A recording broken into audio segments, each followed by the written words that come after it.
দিক অন্ধকার। মানুষের সামনে দেখা যাবে এক ভয়ঙ্কর দৃশ্য, এক বিশাল আগুনের সাগর, যার উপর একটি সেতু, যাকে বলা হয় পুলসিরাত। চুলের থেকেও পাতলা, তলোয়ারের থেকেও ধারালো। তার নিচে জাহান্নামের আগুন জ্বলছে, যা কখনো নিভবে না।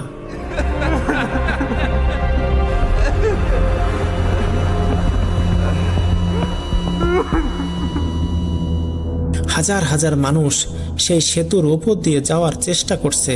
কেউ বিদ্যুতের মতো দ্রুত চলে যাচ্ছে, আবার কেউ হামাগুড়ি দিচ্ছে, আর কেউ একদম ভারসাম্য হারিয়ে নিচে পড়ছে জাহান্নামের ভয়ঙ্কর গভীরে।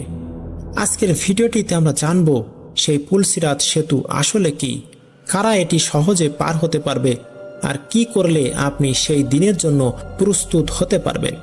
চলুন সেই পুরো ঘটনাটি জানার আগে ভিডিওটিতে একটি লাইক দিয়ে চ্যানেলটি সাবস্ক্রাইব করে দিন। প্রিয় ভাইরা,